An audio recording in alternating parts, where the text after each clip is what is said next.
loyal fans and newfound followers. Hey, what's up, y'all? How y'all doing out there? You chilling? I'm with it. Oh, and by the way, the album's out. Go get it! Yeah, all you guys who copped the CD like 6 months ago, or who just downloaded the leak like a year and a half ago, might not realize it, but wow, this album right here, the vinyl LP, only just now came out. It just walked in my door today. People have only been getting it this week. And if you're not sure what I'm talking about, of course, you should recognize the cover. Shame on you if you don't. Chef Raekwon featuring OB4CL2, Only Built for Cuban Links Part 2 on Fat Beats and Ice H2O Records. This vinyl is limited, supposedly only to 2,000 copies. And yes, it's on double purple wax to go with your purple tape, of course. And yeah, all you guys, again, who've had this on your iPods for over a year might be surprised to hear me say this, but I actually had not heard this album until today when I just got it. Wow, here it is. And I have to say, though, it's really dope. It's pretty much lives up to everything I was kind of hoping for.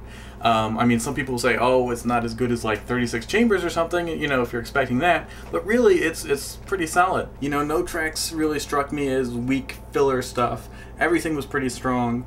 The beats were solid, the rhymes were solid. It was everything I expected.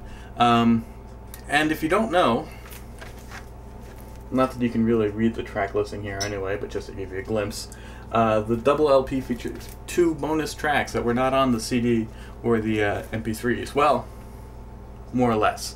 One of the bonus tracks, which is Walk With Me, was the iTunes bonus track. So if you bought this only from iTunes, you got that as a bonus track, and that was exclusive until now, when it's also on the double wax. Then the other track, Badlands, featuring Ghostface, was a UK-only bonus track. So again, that you only got if you got from the UK, or now, of course, it's on the complete double LP.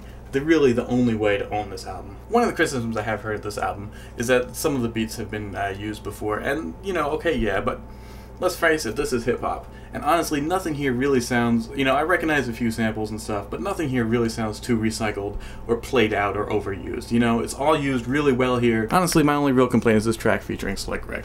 He never really gets on the mic and rhyme. He's just a little bit on the introduction, on the hook, you know. Through the whole song, I'm sort of sitting there waiting for him to grab the mic and spit the illest verse, and he never does. I came in with, you know, layered expectations. Obviously, following up a classic gives you one sort of expectations.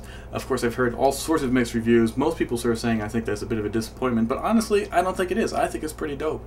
Unless you're really expecting the absolute very best Wu-Tang Clan ever going all the way back to their early days, I don't think you'll be disappointed. A really dope album, not a lot of filler tracks like I've heard or what I was expecting. It's pretty much solid all the way through and through. Everything's good.